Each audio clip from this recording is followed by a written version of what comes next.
Para nosotros el hundimiento de la consulta popular es la demostración de quienes se oponen a los trabajadores y trabajadoras, al pueblo en general.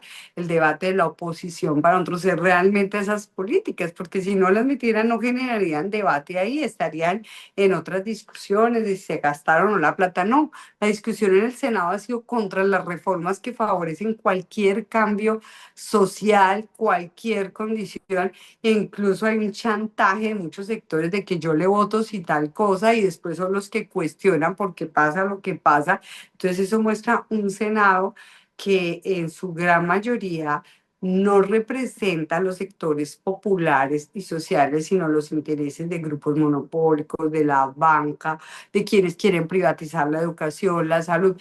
Y aquí no es, porque algunos dicen, pero es que ustedes los afecta o no los afecta, pero es que son nuestros niños, niñas y jóvenes. Ese es el mundo de trabajo de nuestra familia, de nuestros hijos, pero a quienes estamos educando, y como maestros y maestras nos corresponde pelear por un país que no solo tenga una educación que le dé posibilidades, sino que esa educación realmente se refleje en posibilidades. Entonces, el debate de la consulta popular no es una imposición o porque le servimos a X o a Y, ¿no? Este gobierno, con todos sus debates, ha, digamos, convocado en torno a un programa, y un programa en el cual los trabajadores y las trabajadoras, el movimiento sindical ha hecho una apuesta a recuperar esas reivindicaciones que fueron conculcadas en la década del 90, que se han desdibujado. Marta Rocío Alfonso, delegada de la Federación Colombiana de Educadores, FECODE, está en Quinique.com para conversar sobre la situación de los y las maestras en Colombia. Bienvenida a este espacio. Bueno, un saludo a ti y pues espero poder brindar la información que requiere. En el Día del Maestro, hoy jueves 15 de mayo, ¿cuál es ese balance que usted daría sobre las condiciones laborales actuales de los y las docentes en el país? Bueno, el magisterio en Colombia, y pues estamos hablando de quienes estamos vinculados en la planta oficial, estamos en territorios muy complejos, o sea, en lo rural, en los territorios más alejados, sin condiciones, y en la ciudad, pues normalmente en la que llamamos los extramuros. Entonces, allí hay unas coyunturas, unas dinámicas sociales que pesan muchísimo, porque no solamente son los recursos físicos de la escuela, sino hoy tenemos cantidad de escuelas que en medio de la ola invernal les ha tocado, incluso en Medellín, escuelas rurales que están hoy trabajando en virtualidad porque no hay condiciones físicas, tanto en la estructura como en las carreteras. Y esto pues es una situación que normalmente el que la carga es el maestro, porque tiene pues que generar no solo lo didáctico, sino las situaciones sociales que hay en torno a la escuela. Hay una cuestión y es el que nos está afectando muchísimo, y es el conflicto armado. Hoy estamos como en una ruta de un proceso de escuelas protectoras, que es un acuerdo que se suscribió el gobierno colombiano, Ministerio de Educación, con el Fondo Noruego, y que busca trabajar varios aspectos que tienen que ver con el reclutamiento de niñas, niñas jóvenes, con las condiciones físicas para que la escuela sea un territorio de paz y no esté en medio del conflicto, para garantizar el acceso a la educación en estos territorios, que no es de hoy. Eso ha sido histórico, un problema que hemos tenido. Es más, la Comisión de la Verdad, digamos, recogió este planteamiento de la escuela como víctima del conflicto armado, sus comunidades educativas, y son cuestiones que han venido avanzando en medio de este gobierno, pero en medio del conflicto real que existe. Sin embargo, hemos sentido que hay una gran preocupación del gobierno nacional por entrar no solo a generar las construcciones físicas en varios departamentos. Voy a poner aquí, por ejemplo, muchos elefantes blancos, construcciones que murieron durante el gobierno de Santos, que no avanzaron durante el gobierno de Duque, hoy están terminadas, están en proceso. Eso creo que ha sido una de las cosas grandes que se ha logrado, nuevas instalaciones, pero aún Colombia tiene un retraso de por ahí unos 18 años en la modernización, en la construcción de instituciones educativas, en su dotación, en garantizar los servicios básicos de agua potable, saneamiento y sobre todo en territorios donde las temperaturas son altísimas y no tenemos ni siquiera una batería de baños o agua potable. Y allí hay una contradicción bien grande porque en varias instituciones, no digo la misma situación en todas, se han ido implementando lo que se llama la jornada única sin condiciones. Y esto transversado por cosas como que el rector recibe un estímulo por tener jornada única, entonces se han generado muchas contradicciones porque a veces no hay ni un restaurante, ni los suficientes baños, ni los espacios, digamos, con situaciones bien adversas. Esto es una parte. Y todo esto, y la sobrecarga laboral, la situación que viven los maestros día a día, donde hay como una contradicción, ¿no? Ha bajado la población en edad escolar, que genera angustia porque la gente dice, me van a mover, me van a sacar del colegio. Y, digamos, cómo se soluciona esto es fusionando grupos, por ejemplo. Entonces, grupos de 40, 45, tú escuchas a un maestro, una maestra que dice, en la semana atiendo 450 docentes, una sobrecarga laboral y sobre todo porque se exigen resultados sin poder hacer los seguimientos necesarios. Entonces, esto lleva a un deterioro muy grande y es la preocupación que tenemos nosotros de que las condiciones laborales han acelerado un proceso de enfermedades mentales, enfermedades físicas, las enfermedades de las profesoras de primaria, preescolar son muy graves porque primero se concentra mucho más las mujeres allí y tenemos una serie de problemas, producto de que nunca descansamos ni tenemos pares durante la jornada escolar, que en los informes que hicieron a propósito del cambio del modelo de salud, que yo creo que es de los mejores avances, y es toda la estructura que se está montando para seguridad y salud en el trabajo. Los estudios previos mostraron cómo las enfermedades en las mujeres han crecido muchísimo, enfermedades físicas que tienen su origen en toda la parte renal, reproductiva, precisamente porque no hay una atención a tiempo, no hay prevención y esto conectado con otra serie de enfermedades. Creo que a esto hay que ponerle atención porque obviamente pues es normal que hay una población ya de mayor edad, que incluso la gente que se ha venido vinculando por concursos, hay unos que ya cumplimos 20 años, los que entramos en el nuevo decreto, 20 años, y pues esto se ve en el deterioro que se genera.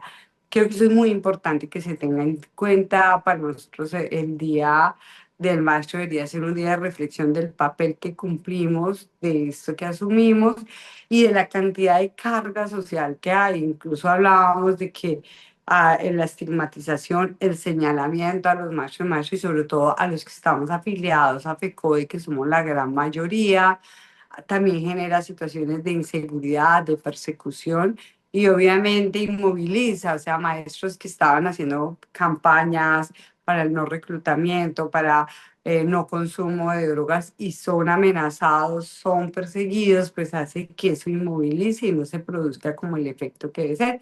Creo que la sociedad debe mirar esto de fondo, porque aquí hay personas y partidos políticos que se han dedicado a señalar, a estigmatizar, incluso a culparnos de cosas que nada tenemos que ver.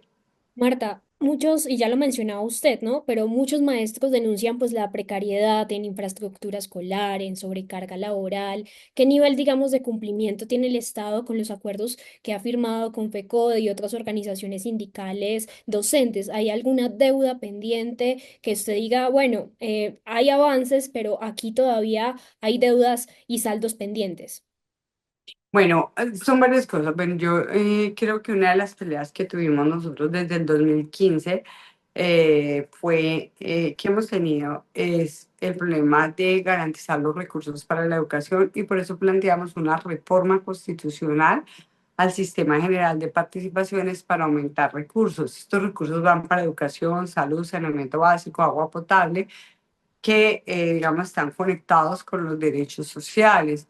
El año pasado, en acuerdo, pues fue una pelea dura, logramos meternos allí, se logra que el acto legislativo 03 de 2024, que plantea precisamente la reforma, una redistribución donde se aumentaría hasta un 39,5% los ingresos del Sistema General de Participaciones. Y hoy se está trabajando la ley orgánica.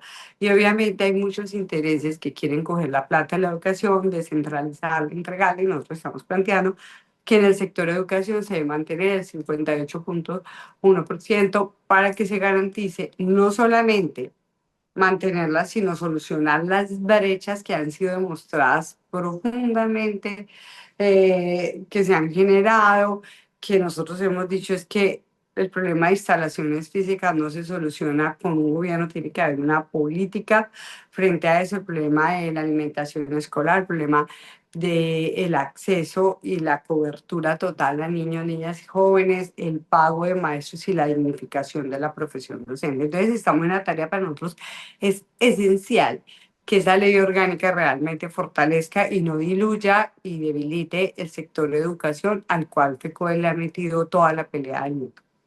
Y por eso estamos llamando a todas las comunidades que digamos, se enteren de este debate y que nos respalden.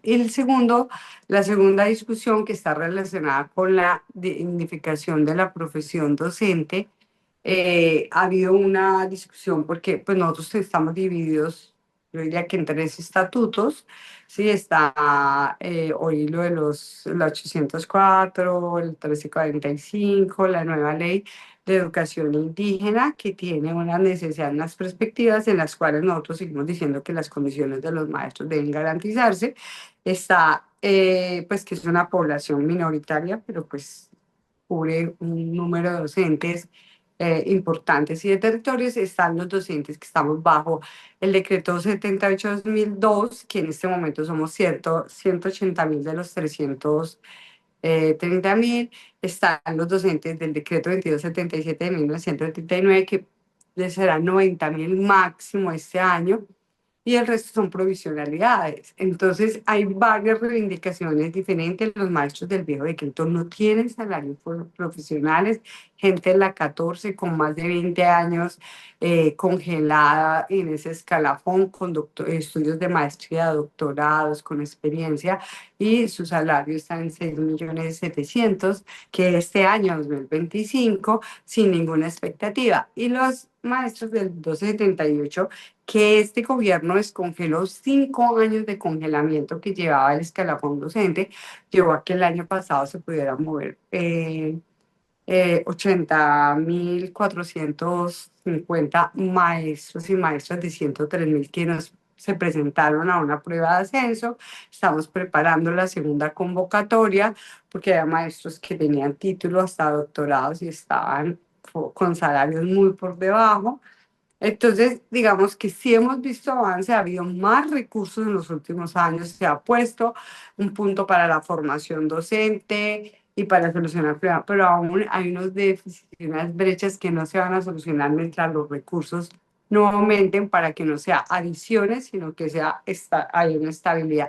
Entonces, estamos allí, como en esas tareas. Y obviamente, la discusión aquí más fuerte que hemos tenido con el modelo de salud precisamente ha sido una mirada en este gobierno de cambiar lo que venía.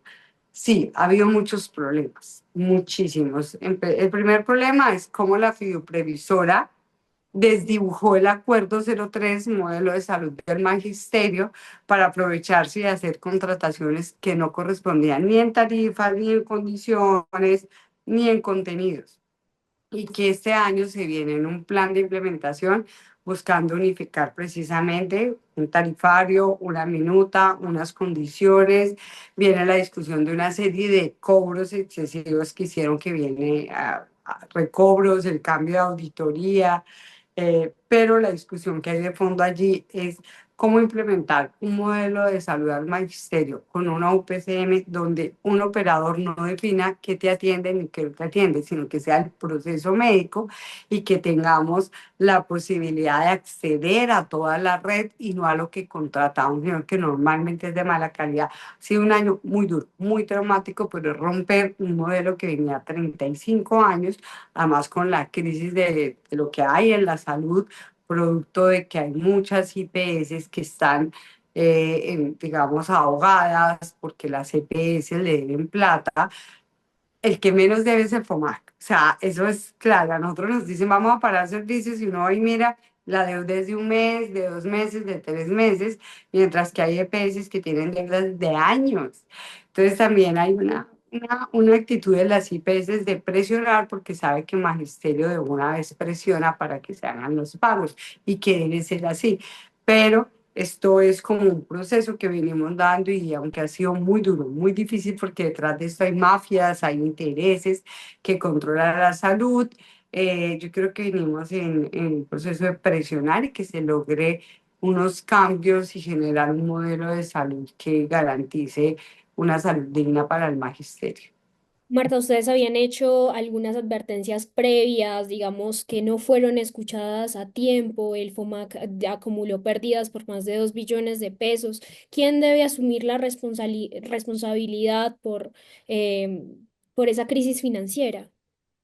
Mira, aquí están hablando de deudas de hace años. Por ejemplo, hay una deuda que se llamó, entre comillas, amigables componedores del 2017. O sea, ni siquiera el último contrato, sino el anterior contrato. ¿Por qué? Porque, bueno, ahí el señor Carpenter y otros estaban, ministros acá, en esa época calcularon mal la UPCM, eso es lo que dice, y unos recobros del COVID, pero hicieron una cuestión que son navegables con polidores, eso va a la Cámara de Comercio, y decidieron que tenía que pagársele todo eso, pero no se hizo una interventoría, una auditoría de servicios prestados, no se miró, sino simplemente se decidió.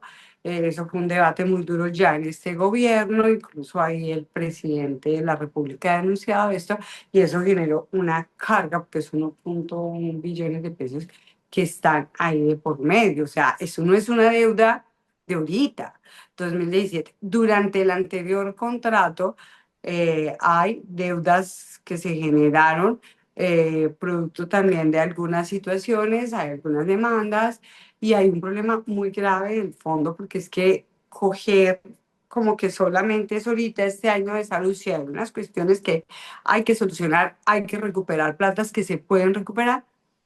Por ejemplo, cuando iniciamos el modelo de salud el 1 de mayo, los maestros y las maestras teníamos y sus familias un montón de procedimientos que no se habían hecho. Citas médicas, exámenes, cirugías, tratamientos. Y había, o sea, entramos en el nuevo salud, un nuevo modelo de salud, y los nuevos operadores, incluso los viejos amparados en unas directivas que se sacaron, atendieron todo eso que a ellos les pagaban por una cápita grandísima donde cogían todos los niveles de salud. Entonces, eso es una exigencia que estamos haciendo como FICODE, que se hagan los recobros porque no pueden haber cobrado después del 1 de mayo lo que ellos dejaron de atender antes. Lo otro es que había una cantidad de servicios capitados, o sea, en el primer nivel, con unos costos altísimos que son parte de la investigación y que se están pidiendo que se miren allí, pero además de ser costosos y estar capitados, no los atendían ahí, sino lo cobraban por evento o los pasaban a otros niveles y esto ya hay un seguimiento porque esas empresas deben de devolver esos dineros porque no pueden habérselo pagado por cápita y haberlo atendido por evento. Estas cuestiones son claras ahí, una denuncia, el Ministerio de Educación como fideicomitente hizo unas denuncias a las CIAs, a la Procuraduría, a la Fiscalía, a la Fiscalía sobre gastos que no tenían sentido. La estructura del modelo de salud significaba montar una estructura de personal, mostraron más de 200 personas, pero esto lo veníamos adicionales les veníamos denunciándolos, el contrato de Horus, el contrato de EIGE, eso fue desde el principio y FECODE lo ha planteado. Hoy sentimos que el gobierno está poniéndole la plata, entonces cuando sale la discusión, a la luz, lo que se está sacando es lo que antes no se sacaba. Y un problema muy grave que hemos tenido histórico en prestaciones sociales, algunas se han mejorado, por lo menos lo de cesantías ha mejorado en algo producto de algunas normas que se generaron de que había que recaer sobre quienes generaban las demoras en los pagos de cesantías. Y puedo decirte, como no era una deuda acumulada, yo llegué en el 2019 a FECODE en este momento se decía, de cada 100 pesos que van para pagar cesantías parciales y definitivas, 50 se van para pagarle a los abogados en demandas onerosas y 50 va al maestro, o sea, 50 para demandas, 50 para el maestro. Entonces, esto es una deuda que ha crecido y que lo contrario, lo que hemos buscado es que haya concurrencias, que se paguen y parar esto mirando los responsables, pero aún no se soluciona. Un abogado te llama primero a decirte que hay un retraso y que él te puede hacer la demanda antes de que te notifiquen a ti de la situación de una prestación. O sea, aquí hay un círculo vicioso, una puerta giratoria de corrupción, que es lo que se pide que se intervenga. Pero sin embargo, ahí se ha parado un poquito esas demandas porque ya se están liquidando a tiempo, pero a veces vuelven y frenan. Lo que sí está muy demorado aún solo de pensiones. Este año, principio de año, se avanzó muchísimo, de verdad que se han sacado un montón, pero aún quedan retrasos. O sea, hay retrasos de 3, 4 años de personas que han pedido su pensión y nosotros tenemos dos problemas. Uno, el problema de la fiduciaria y dos, que la Secretaría de Educación no tiene los expedientes de los maestros y hay maestras que antes trabajaron en departamentos que no se habían certificado, entonces esos departamentos no envían su historia. Eso ha sido, hoy le estamos pidiendo que unifiquen una sola base de datos y la fiduciaria nunca se ha preocupado por solucionar algo que le correspondía después de 35 años de administración de una fiduciaria. Esto es como cuestiones que están acumuladas, creo que se revolvió todo. Según las informaciones, dices que hay una deuda acumulada, recibo esto, el modelo de salud. eh, yo creo que más que generar más gasto, hay que ordenar varios aspectos de la interventoría que posibilitarían recuperar plata, pero aún así es más barato este modelo de salud. Lo que pasa es que había que montar la estructura, había que generar una serie de cosas que nosotros no teníamos, plataforma, etcétera, que sabíamos nosotros que se generaban gasto, pero el déficit de que se habla, hay uno arrastrado, ¿cierto? Que yo incluso pienso que es mayor a lo que dice, y el otro es, o sea, pasivo pensional, todo lo que hay allí, que eso también hay que mirarlo. Y la otra es la situación de lo que ha generado, por ejemplo, este modelo de salud en realidad, que se puede recuperar en ese plan que hay de recobros y de organización de la casa y que sí poder decir, no, esto decididamente era así, y ahí se entregar un balance en serio, porque lo que publican en los medios es una discusión que se está dando de que ¿cómo así que aparece eso? Pero vamos a decir, ha sido una briega y sé que incluso el actual vicepresidente de la FIDUPRE, Gerardo Cadena, para que los otros entreguen los informes completos. Yo tuve que hacer tutelas, el Ministerio de Educación, el fideicomitente ha tenido que hacerle tutelas para que entreguen la información y muchas de estas digamos, denuncias, las hemos puesto como Comité Ejecutivo de FECODE, hoy incluso hoy Comité Ejecutivo de FECODE, Ministerio de Trabajo, Ministerio de Educación y Ministerio de Salud, o sea, los 5 consejeros han tenido que firmar oficio exigiendo información y acciones a la fiduprevisora, quejas, e igualmente lo está haciendo el Ministerio como fideicomitente. Entonces estamos en una tarea que no ha sido fácil porque detrás de la fiduprevisora hay demasiados intereses como lo ha visto el país. Por otro lado, pues hoy dieron la noticia, ¿no? Que aseguraron el pago total de los intereses de las cesantías para más de 330.000 docentes en Colombia.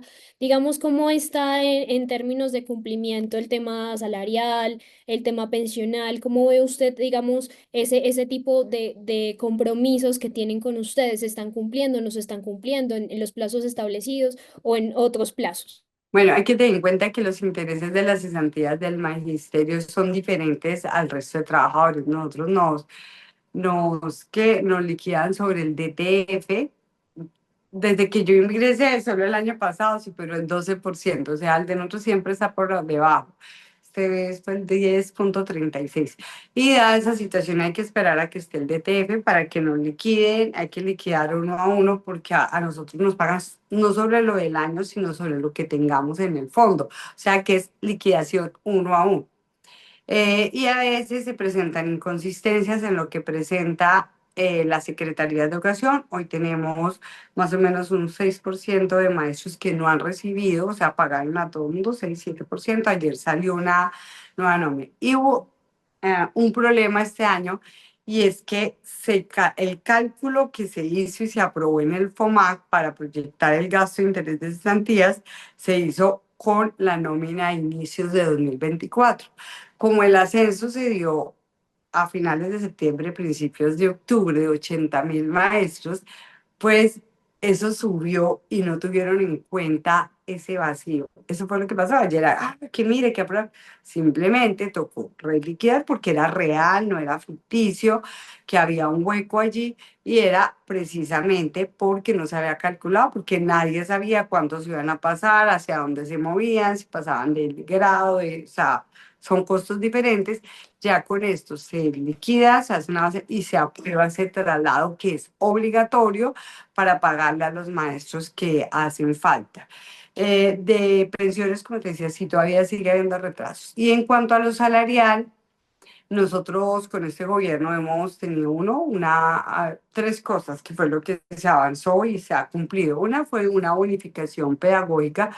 Todos los trabajadores estatales tenían una bonificación y nos han excluido a los docentes. Nosotros dimos una pelea y empezamos en el 2018 con un 6%, luego subimos al 11, al 15%, y con el gobierno anterior solo se logró subir al 19%. Con este gobierno, no, perdón, el gobierno anterior, con este gobierno se cuadraron, mm, o sea, se acordó el 19, pero lo ejecutó realmente este gobierno, ya empezando. Y hicimos un acuerdo para que quedáramos como todos los trabajadores estatales con el 35%. Es una bonificación que se paga una sola vez al año cuando cumples un año de servicio, sobre el salario, un 35%. Estamos el año pasado subimos al 24%, este año el 29%, y el año entrante al 35%, ya está el decreto. La otra cuestión que se habló fue lo de la nivelación salarial, que fue algo que inició en el 2015 con 12 puntos, y que en el 2019, producto de una constancia que ha dejado FECO en esta negociación, un paro que fue muy fuerte, se plantea subir a 4 puntos adicionales. Eso se planteó desde 2015 y con el gobierno de Duque logramos un punto nomás de esto. Entonces, ahí se planteó la nivelación y con este gobierno se habló de hacer un estudio en el 2023 y se acordaron 3 puntos. O sea, este año nosotros tenemos, o sea, ese año fue 0,4, un punto y 1,6 de este año adicional. Es decir, que los trabajadores estatales les sube al 7%, a nosotros al 8,6 el salario. Y pues ahorita estamos en esa negociación para mirar cómo es el problema de la nivelación, situaciones que hay bien complejas aquí en las estructuras de los escalafones. Ya lo que conocemos es que los decretos salieron de función pública, quien es que lo construye, pasaron a Hacienda, Hacienda de firmar los decretos en este proceso y eso vuelven, lo revisan, pues que quede todo ajustado y luego pasa a presidencia. Entonces nosotros esperamos que salga en el transcurso de este mes para que nos ajusten la nómina de junio y posteriormente nos hagan los retroactivos desde enero. Estos retroactivos pues suben el salario, suben también el descuento de prestaciones, etcétera. Entonces estamos en ese proceso y hoy estamos discutiendo una nueva convocatoria de la ciencia de los maestros del 1278. O sea, eso para la gente fue muy importante, que busca convocar a los maestros que tienen ya los requisitos, pero que el año pasado no se presentaron o no pasaron, y poder garantizar que quede un acuerdo donde año a año, como estaba en el decreto de ascenso, se hagan estas convocatorias, porque pues todos los días entran maestros nuevos.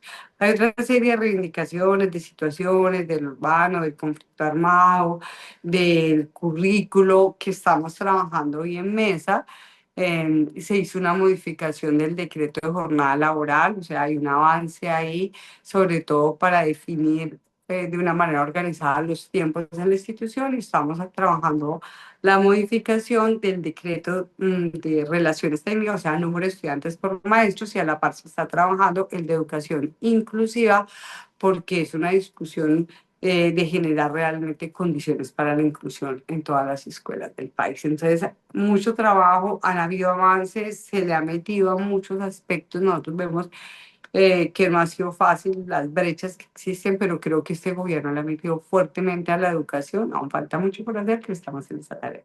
¿Se han planteado de pronto movilizaciones para hoy, para los próximos días, o tienen, digamos, alguna fecha de paro? Digamos, en las últimas semanas tuvieron uno, aquí en Bogotá, pues se movilizaron, pero ¿tienen ahorita alguna agenda de paro o de movilización social?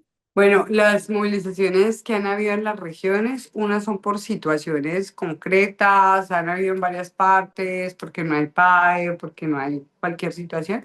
El caso de Bogotá fue una situación muy crítica que se estaba presentando en los territorios digamos, hemos salido a movilizarnos por las reformas. Algunos nos cuestionan esto, pero es que aquí hay discusiones de fondo. O sea, la reforma laboral ha sido las reivindicaciones del movimiento sindical histórica. Si ustedes pueden ver nuestras consignas de la década del 80, del 90, 2000, 2010, de esta década, no se las inventaron en este gobierno, que las hayan recogido en un programa, obvio, nosotros planteamos una lucha para que desde el gobierno, pero no lo hemos logrado en el Senado, haya la suficiencia en base y en representatividad que entienda las desigualdades profundas de este país en todos los aspectos, o sea, el pueblo trabajador, los millones y millones de trabajadores del país están muy precarizados en condiciones salariales malas.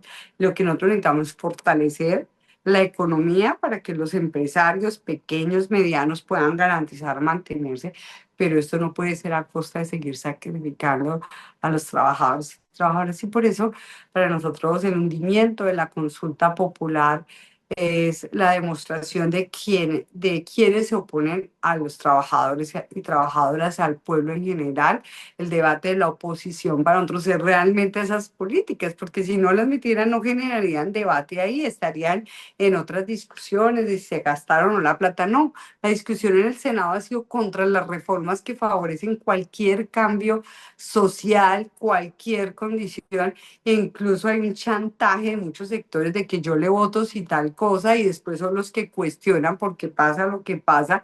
Entonces eso muestra un Senado que en su gran mayoría no representa a los sectores populares y sociales, sino los intereses de grupos monopólicos, de la banca, de quienes quieren privatizar la educación, la salud. Y aquí no es, porque algunos dicen, pero es que ustedes los afecta o no los afecta, pero es que son nuestros niños, niñas y jóvenes. Ese es el mundo de trabajo de nuestra familia, de nuestros hijos, pero a quienes estamos educando y como maestros y maestras nos corresponde pelear por un país que no solo tenga una educación que le dé posibilidades, sino que esa educación realmente se refleje en posibilidades. Entonces, el debate de la consulta popular no es una imposición o porque le servimos a X o a Y, ¿no? Este gobierno, con todos sus debates, ha, digamos, convocado en torno a un programa y un programa en el cual los trabajadores y las trabajadoras, el movimiento sindical ha hecho una apuesta a recuperar esas reivindicaciones que fueron conculcadas en la década del 90, que se han desdibujado desde las teorías de desarrollar mayor empleo, pero eso no ha sido cierto. Lo que ha habido es una mayor acumulación, hay que mirar cómo se han enriquecido los grandes empresarios y una mayor pauperización del empleo, unas condiciones de vida de las poblaciones muy por debajo de las posibilidades reales de tener una vida digna. Pero además, pues sí es cierto, una pequeña empresa y mediana empresa que no sobrevive y a la cual el gobierno sí en esta reforma tiene que pensar en incentivos, porque también es el mundo del trabajo y el que no solo sostiene familias, sino el que garantiza que esos trabajadores y trabajadoras puedan fortalecer estos sectores. Entonces creo que aquí la posición de nosotros es salir a movilizarnos y a exigir que el pueblo colombiano tenga la posibilidad de vida diferente, la posibilidad de construir una sociedad, porque lo que nosotros sentimos es que cuando nos dicen, ustedes por qué, o sea, qué pretenden, nosotros generamos empleo, ustedes no sé qué es, este país es nuestro y usted tiene que callar, o sea, nos han metido en la cabeza que el país no puede organizarse diferente, no puede distribuirse la riqueza diferente, no podemos tener unas relaciones, digamos, democráticas en la vida, sino que hay unas normas que no puede tocar un statu quo de quienes ayer celebraban haberse hundido la consulta popular, pero si ustedes ven, son estos mismos sectores que históricamente se han puesto opuesto al pueblo trabajador, que han apoyado las reformas en contra de ellos y que ayer celebraban porque es que están pensando en eso, en su statu quo, en quién los financia, en la vida que ellos tienen y en los lujos con los cuales, digamos, viven y que han sido fruto del trabajo de miles, miles y millones de personas que han históricamente mantenido esas familias en este país. Con el hundimiento de la consulta popular, pues ahora se reaviva el debate de la reforma laboral. De alguna manera, ¿cómo ve usted de pronto desde FECODE esta discusión? Esta discusión, ¿usted ve que si alcance a pasar o cree que desafortunadamente ya los tiempos y los plazos pues estén, digamos, siendo difíciles para poder alcanzar o obtener esta reforma que es tan importante para muchos sectores? O sea, es increíble porque la moción que pusieron en la comisión séptima fue lo que, digamos, generaba era la posibilidad de haberla revivido en ese momento. O sea, si había el interés como esta reflexión de algunos de salvarla, debió haberse hecho hace más de un mes. Hace más de un mes, decir, no, señor, tomamos la moción, la discutimos, entonces, cuando ahorita vuelven a ponerla en el debate, lo hacen simplemente para atravesarse, porque la gente sí está dispuesta a dar la discusión, independiente del número de votos, si gana o no. Hay un amplio sector que piensa que el Senado no es el escenario ya para definir los derechos fundamentales de la gente. Y no confiamos ni en los 36 días que les quedan, ni en los procesos que dan. Nos parece lo más oportunista que ciertas personas fueron agazapadas para poder tener hoy en sus manos ese documento. No sabemos lo que sale en el Senado, no sabe qué radica, pero nunca sabe lo que va a salir. Nosotros ya tuvimos la experiencia con la ley estatutaria y esto puede llevar a un mayor desgaste. Digamos que si saliera lo mejor posible que hay allí, yo veo difícilmente que estos sectores vayan a pasar los puntos fundamentales. Y realmente aquí es una apuesta de manipular, cuestionan que el gobierno quería hacer campaña. Creo que quienes ayer hicieron las jugaditas, por ejemplo, de no votar,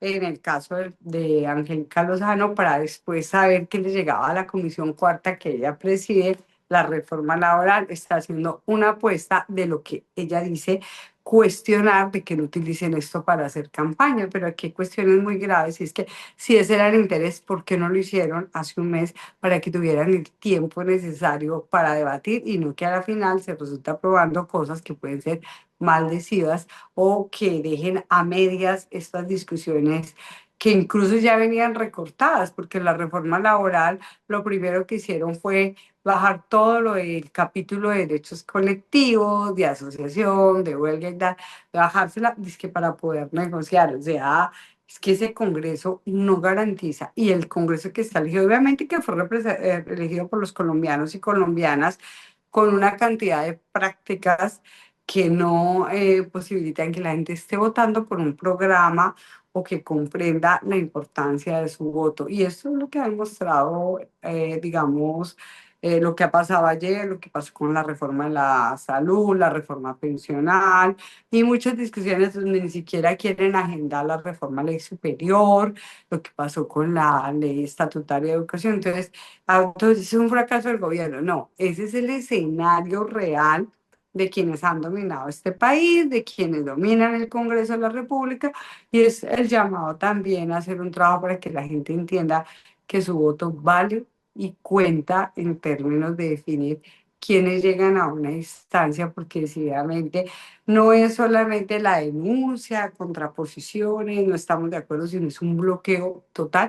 Incluso lo dicen en su enloquecer, logramos que Petro se hundió, Petro, perdón, se hundieron los derechos de los trabajadores y trabajadoras se oponen es a nosotros y nosotras y a los grandes sectores del pueblo.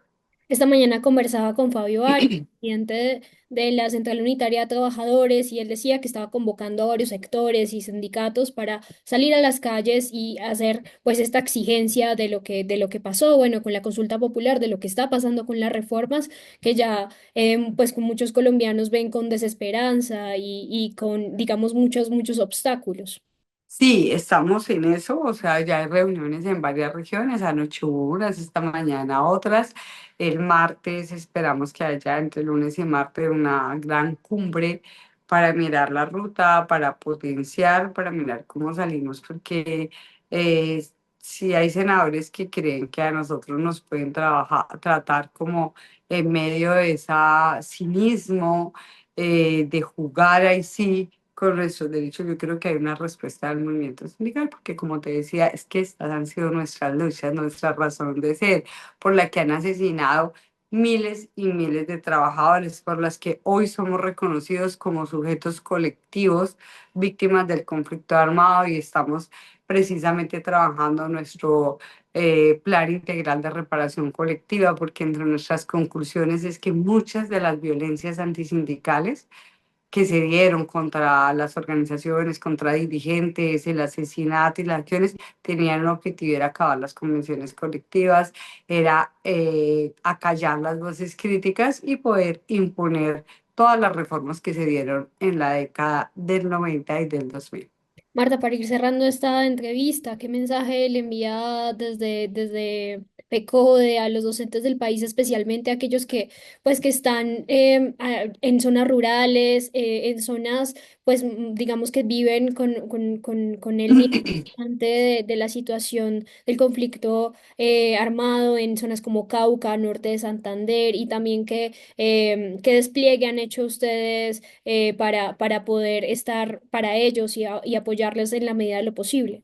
Bueno, como te decía al principio de la entrevista, que es en ese contexto tan difícil, FECODE viene trabajando una serie de puntos. Nosotros tenemos una propuesta que es Escuela Territorio de Paz, que es no solo una consigna, es la garantía de que en la escuela no pueden intervenir actores armados, que no pueden involucrarse a los niños, niñas y jóvenes en la guerra, de que se debe respetar el territorio y las comunidades. Venimos, como te decía, trabajando para avanzar en lo de escuelas protectoras y en mirar una serie de políticas que se pueden desarrollar para garantizar ese respaldo a nuestros maestros y maestras. Sé lo que es estar en territorios en conflicto también, lo he estado urbanos, pero en conflicto.